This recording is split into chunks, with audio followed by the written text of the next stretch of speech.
amma kana haasaa jirru Abiyyi abaluu sii cabseera. Gaafiin Oromoo abaluu naa cabsiidha. Gaafiin Oromoo ebeluun naa wanni godhiidha.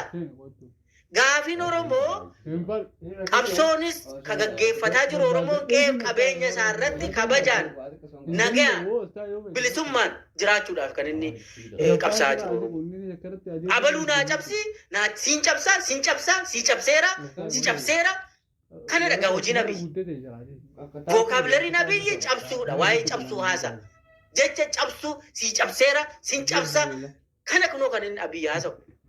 Kun amma sadarkaa propagaandaatti Abiyyi ofii Oromoo akkan kaanettidha.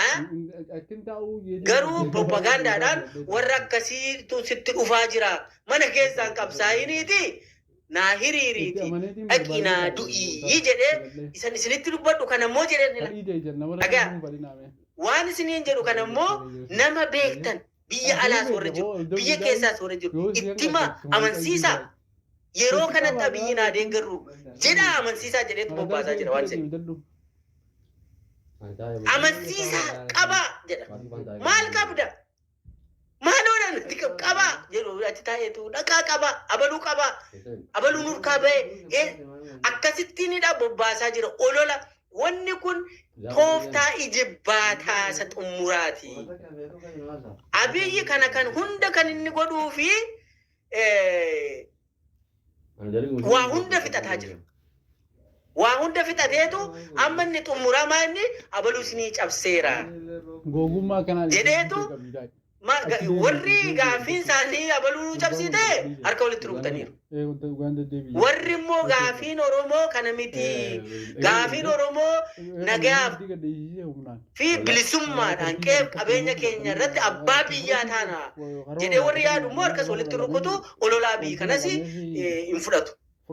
Kanaaf amma hojiin Abiyyi hojjetaa jiru sadarkaa ololaatti hojii garaagaraa hojjetaa jira jechuudha. Amma yakkoota Abiyyi raawwate kana yakka waraanaa Oromiyaa keessatti raawwate, yakka waraanaa inni Tigraayii fi naannoo Amaaraatti raawwate, namoota nagaa irratti raawwate kun hundi dhiifameetuma ammoo immoo akka looniitti walitti qabatee qoraan godhata. Maaliif dhiyoo kana miti akka bosonuutti faana fiiganii dargaggeessa Oromoo qabanii leenjiitti erganii ijoolleen amma lafa leenjiitti Abiyyi irratti fincilaa jiru baay'ee. Huursootti fincilaa ture dhiyoo kana. Huursoo xoolleeyitti. Fincilatu jira ijoolleen harki dirqiin qabamtee huursoof xoolleeyitti leenjii dhaltee fincilaa jirti ijoolleen. Kanadhaa qoraan godhatee gubsiisuuf deemu ani abaluu isinii cabseeraa jedha. Riyaalitii warra kaanis rukutaa jira. Maal cabsa naannoo Tigraay? Ofirraa lolataa jiru. Mo'ataniiru Abiyyiin mo'ataniis immoo agarsiisaniiru. Ammas qophiirra jiru. Yakkoota raawwachuu dandeessa. Maal cabsita? Shiniidha moo namni shinii cabsita? Abbaan irree saba cabsu. Sabni cabuus hin jiru baay'ee. Nan cabsa jedhee ajjeeseera. Baay'ee ajjeesaa jira Oromoos. Saba biraas baay'ee ajjeesaa jira. Yakkadha kun immoo itti gaafatama. Yeroo isaa eeggata malee itti gaafatummaan hin jiraatu. Funyaan isaa qabanii gurra isaa qabanii itti gaafatummaadhaaf hin dhiyeessu. Oromoonis hin dhiyeessan itti gaafatummaadhaaf warra kana kun. Wanni Abiyyi godhaa jiru garuu ololaan mataa namaa fuudheetu lama. Maaliif akkamitti yaada beektuudha Abiyyi? Oromoon gaaffiidhuma iyyuu qabdu. Gaaffii ishiis immoo jibbinsa saba biraa irratti hundaa'ee dheetaman. Warra saba biraa jibbuudha malee mee gaaffiinuma maal qaba Oromoon? Maayinni inni lafa qotatee iyyuu jiraachuu nurra hin jiraatu akkuma silaa teettee. Nama akkasitti Oromoo hubatutu amma olola sasalphaa tooftaa ijibbaataa keessa godhatee deemaa jira. Maayinni amma inni haguuggii Oromoo kana godhateetu yakka biraa raawwachuuf deema. Haguuggii sana godhatee gaafa deemu immoo namni alaalarraan yeroo Abiyyi ilaalu haguuggii isaa ilaalee ilaalaa Oromoo kana na godhee jira. Kanaaf irra deddeebine haguuggii abiyyiif hin ta'in Oromoo. Warri abiyyiif haguuggii taatan Oromoon waan kana keessa akka hin jirre sirriitti kan nuyi dubbannuu fi abiyyi leexaa isaa qullaa isaa dhaqee haalolu harka duwwaa isaa dhaqee haalolu yakka inni godhuuf garuu Oromoon ittiin gaafatamu waan ta'eefidha. Olola kana irraa quncaasnee kan nuyi dubbannuuf kanaaf. Yoo kun hin ta'u ta'e yoo amma ololli kun galma ga'uu didee egaa abiyyi kanaan waan olola jibbaataa kanaan waan mo'atus miti kufaa jira. Naannoo Oromiyaa fi naannoo Amaaraa keessatti ji'a 3-4 keessatti dabnee xumurra jedhee kan inni seene xumuruu hin dandeenye. So amma abiyyi kufuu jala ga'ee jira. Kanaafidha kufaatii abiyyiin garasitti yaaduu qabna. Ololoonni inni gaggeessaa jiru kun olola yeroo muraasaa keessaatidha. Faayidaan qabu, bu'aan qabu, eessaanuu hin ga'u. Erga jennee amma gaa tarkaanfiin inni fudhatu maal fa'i? Olola kana itti fayyadama hamma ta'e garuu galman ga'u yoo sun dadhabaa deeme maal ta'a? Balaa gurguddaa geessisuuf qophiidha. Balaa gurguddaa geessisuuf qophaa'aa jira. Kana haasofnuuf nama sodaachisuuf utuu hin ta'in abiyyiin an personaalii waan inni natti hime tokkoon kaasa. Balaa abiyyi geessisee abiyyi balleesseetu bada. Balleesseetu bada. Balaa inni balleessee badu. Waan inni mataa kiyyatti waan inni haseetu jira. Gaafa isa xumuraa sa'aatii 2 ol waliin isa faana hasee tokko jira. Gaafa sana tokko ani hin jiru taanaan Itoophiyaanis hin jirtu Oromoonis hin jiru naan. Ani hin jiru taanaan anatu okay, anuu sin deeggara.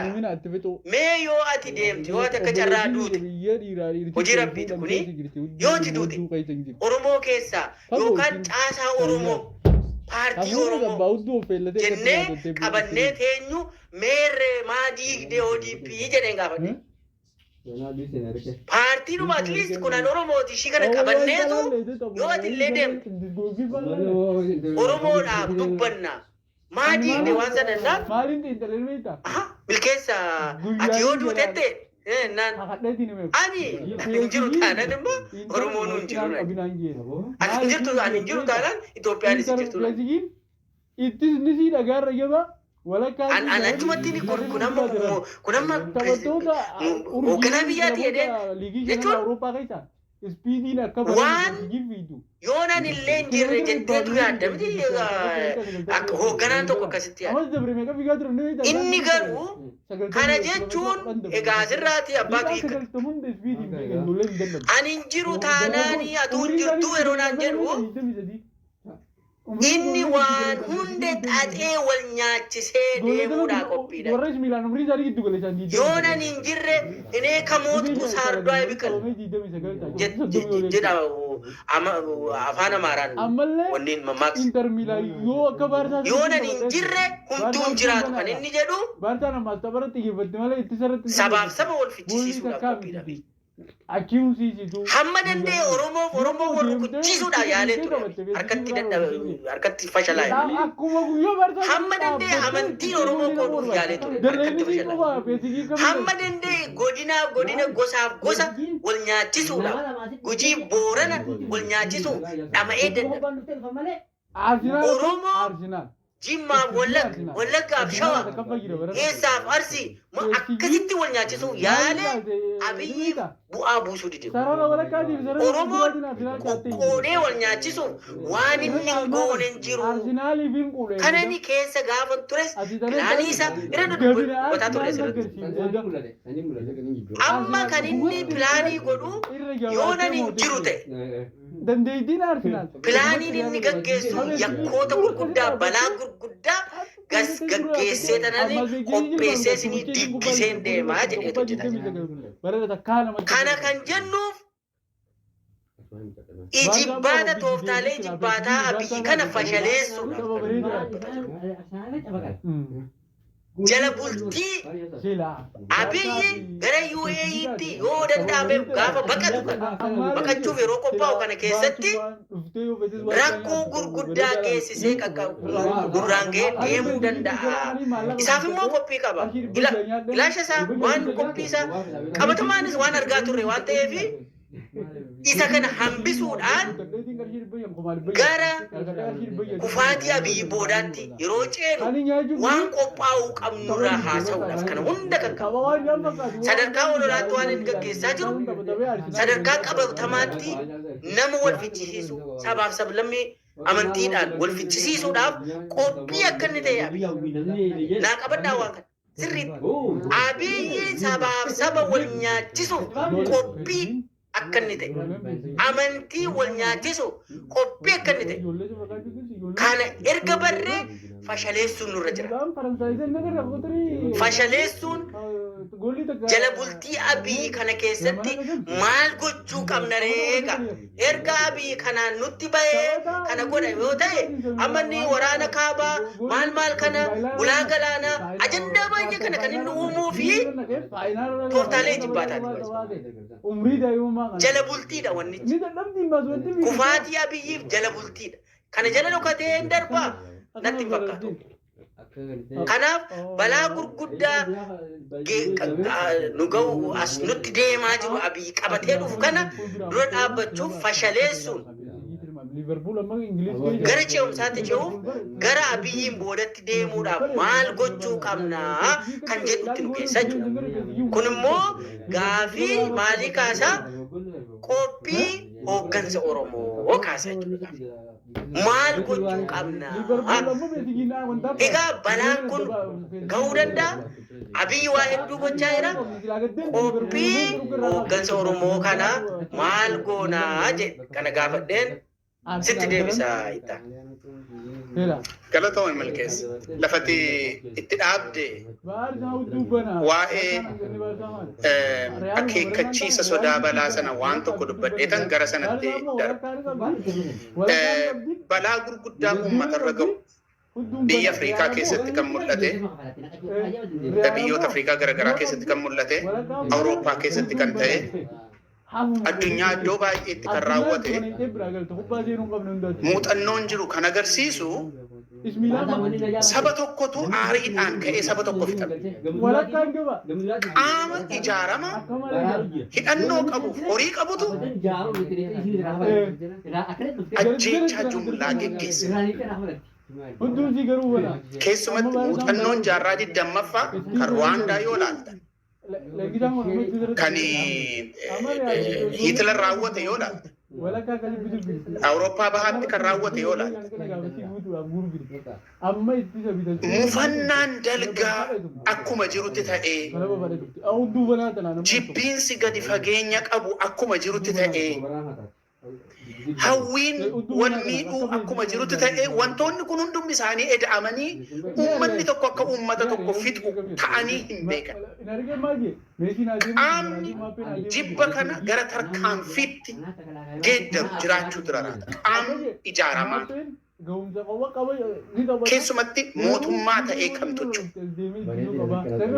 kan akka abiyyi kun Rwaandaatti yeroo pirezidaantiin Habyaarimaanaan yeroo rukutamee kufutti namoonni xiyyaaraan rukutamee kufee du'utti namoonni Habyaarimaanaa caasaa bulchiinsaa qabatanii jiranidha kan nama duguggaadhaan lafarraa balleessan. Uummata wal jibbee amma miidiyaan warri lixaa yeroo baay'ee dubbatan jira bakka Afrikaan blood baas maal jedhan akka kana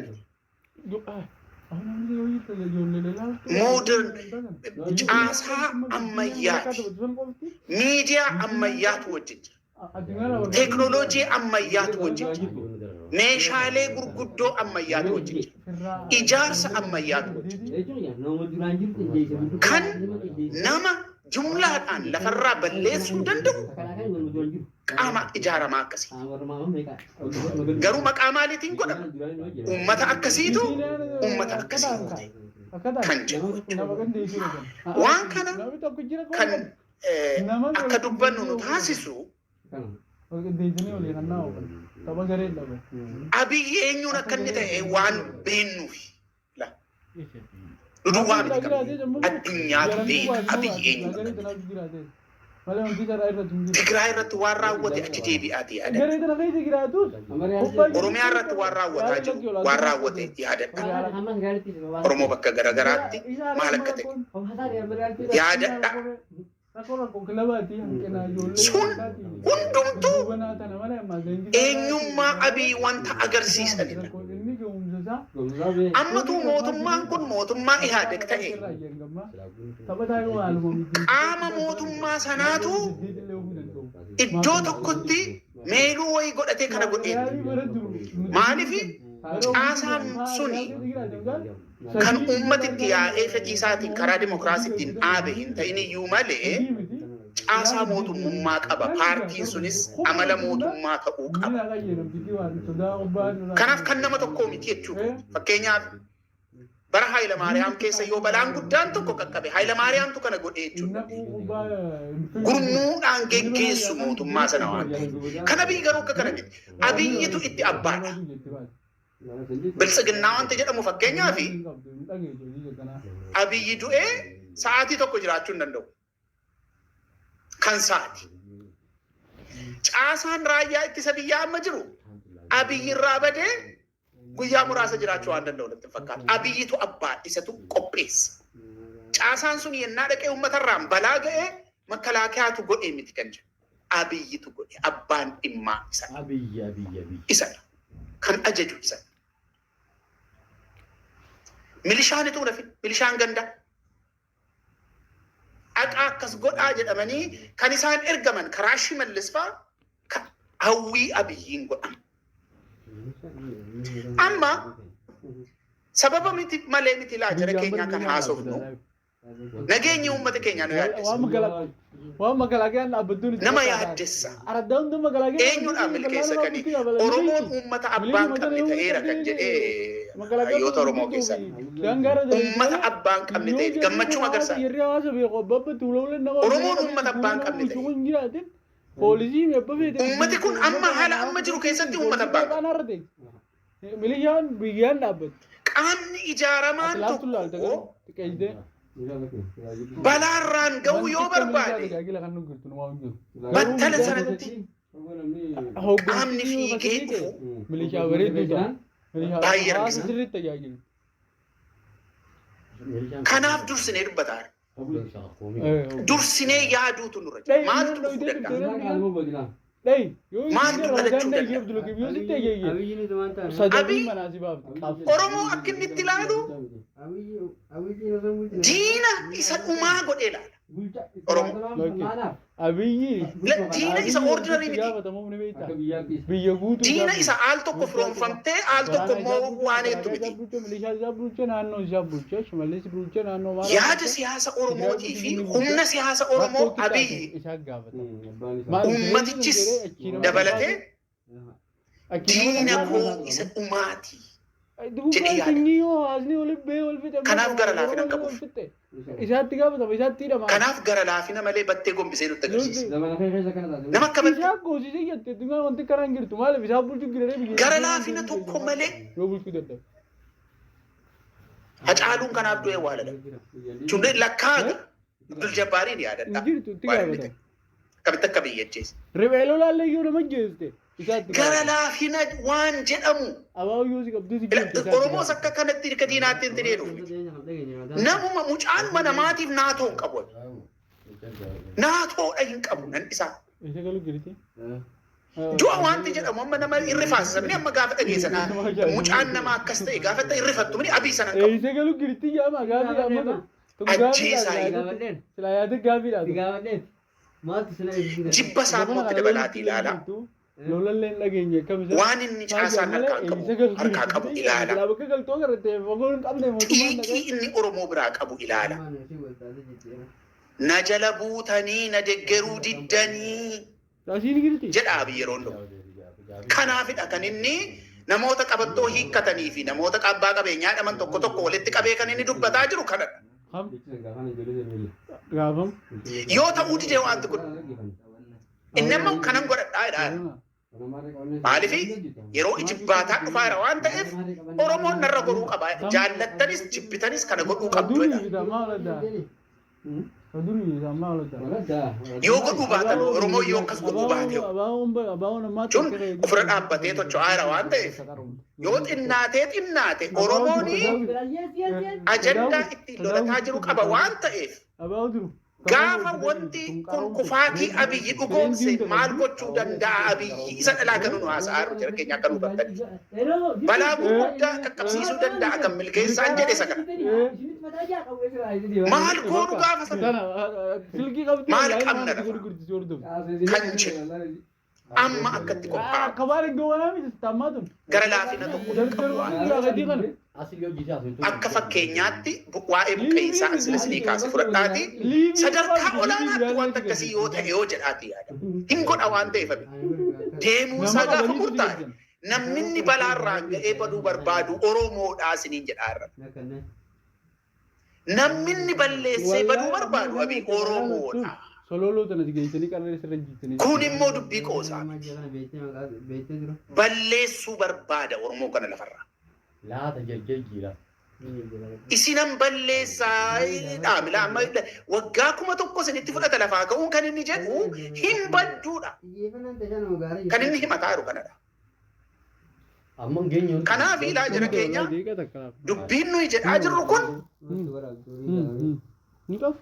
yeroon ijibbaataa gaafa dhufe waan inni gochuuf adeemu sana ofirraa hambisuuf dursinee fuuldura buunee yaaduu qabna qophaa'uu qabna akka kanatti yaaduu qabna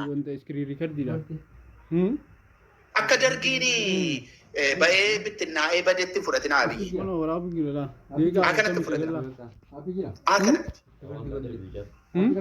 dargiin mataan irraa citee bannaan loltuu bittinnaa kana biyya akka kana Abiyyi ituu citee hin badin kan inni balaa qabsiisu kanaaf uummanni keenya sadarkaadha. Hayyoonni lafa jiru waa'ee kanaa rakkina nurra jiru kana yaada qophaa'aa deemuutu nurra jira malee waa gaafa dhalatu rifannee rifaatuudhaan wanta wattalleessee nu hambisu cal jenneetti deemuu qabu. Yaadaa deemuu nurra jira.